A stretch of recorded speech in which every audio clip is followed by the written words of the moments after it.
Hi guys, author Michaela Jade here. Today I'm going to be reading from Obsidian Hearts by Linnea Fletcher, of which I am a part of. I was so excited to do this book with my friend. Um, it's a little take on the times of Arthur, so if you like um, the Arthur and the Druids and all the magic that goes along with the Arthur legends, you'll love this book. Romance, intrigue, um, what else can I say? So let's get right into it. I will start reading. 2 days.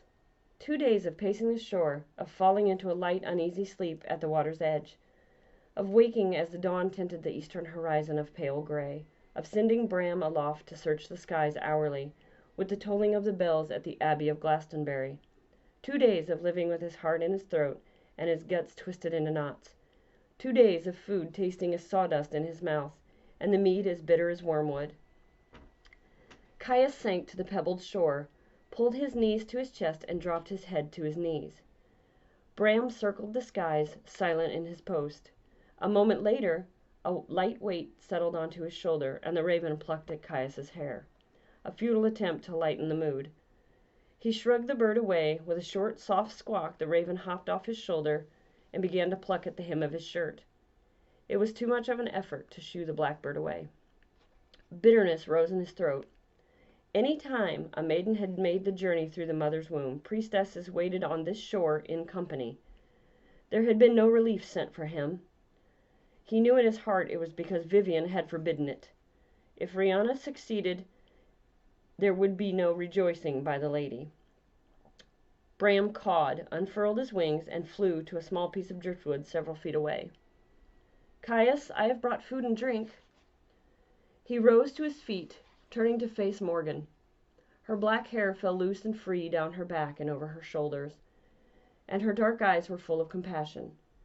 Memories of this woman taking him and Arland down to this very shore to search for shells, to hunt small birds and fish, to learn the positions of the stars in the night sky, and of her soft, warm laughter flooded over him. Other memories of Morgan teaching him the medical uses of plants, trying to teach him to scry the fire, followed. Caius sighed. As her presumed successor, only Morgan would dare defy Vivian. Lady, thank you, but I fear the hunger and I have not been well acquainted these days. She set the trencher on the ground, settling the mug of mead next to it. She looked across the water and the marshes, but made no comment. Without a word, she sank to sit on the shore. Wordless, Caius paced behind her, his gaze on the distance.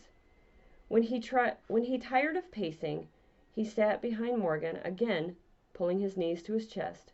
In silence they observed the sun pass its zenith and begin its daily journey to the western horizon. At long last, Morgan spoke. Sometimes the initiate will sleep for 2 days from the draught of the crone's cup. And sometimes they mistakenly mix the crone's draught into a true cup of death. He couldn't believe the bitterness that sounded in his own voice. She is not large. I could span her waist with my hands. And you will again, Caius. Know that. I have scried the sacred waters of the chalice well. She has not passed into the next life to roam the summer lands. Morgan looked over her shoulder at him. You are so much like my nephew. He is also impatient and restless. Druid teachers say that of Morgan. He seeks to know all there is and know it overnight. At the Beltane rites he will be initiated and forever wear the serpents. Morgan nodded, turning again to the water. His has not been an easy path. He has been trained by the priestess and now by druids. Her head dipped.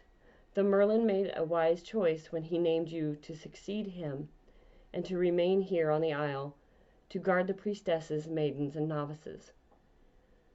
The sun sank a little lower past its zenith. Bram took flight again, and Morgan asked, Do you see through his eyes?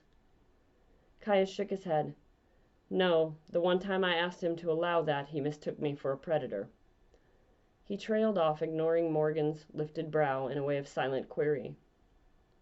You have mastered that ability? I have mastered nothing. Caius turned his attention to the flat, mirrored surface of the lake. The assumption of mastery leads to false beliefs of invincibility. Spoken like a true druid who is both master and pupil. Bram called out, then tucked his wings and folded into a steep swoop, much as a hawk would. Caius and Morgan both leapt to their feet. It was then that Caius noticed the silence of the pebbled shore of the isle. He looked for Bram and saw the bird circling a small skiff. Adad rowed to the shore, his skiff seemingly empty. He drove the craft onto the beach. Caius raced to the small boat and saw Rhiannon silent and unmoving on the hull. He scooped her from the skiff, turning to Adad. Her very stillness was a knife plunged deep into his heart. What happened? She parted the mist and summoned me, but as soon as she entered the skiff, she fell to the hull as one dead. Take her to my chambers, Caius, and I will help her. I will get help for her, Morgan insisted. Bring them to my dwelling. She was breathing. He saw that, at least. Morgan leveled an inquiring glance at him, then nodded. I will bring them to your chambers. He paused for only a moment to thank the ferryman before he took off in a loping trot toward the cluster of buildings. Bram followed, cawing and cackling.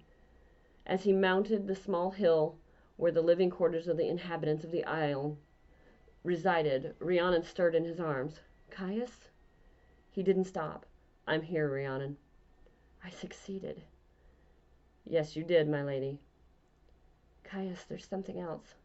She nestled her head against his shoulder. I will never follow your advice again. Follow the birth waters indeed. You did not warn me I would find myself in a pool as warm as her blood and as bottomless as the blackest pit of any known hell. He paused for a moment, looking down into her slender face, pale with exhaustion, but eyes shining with triumph and even laughter. Lady, to tell you that would break my vow, and I'm only allowed to give you the advice to follow the birth waters.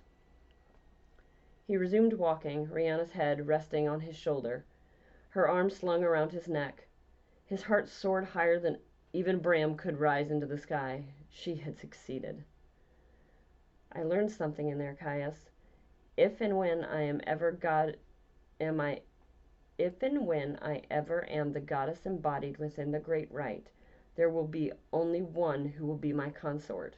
It is my choice as the embodiment of her, and you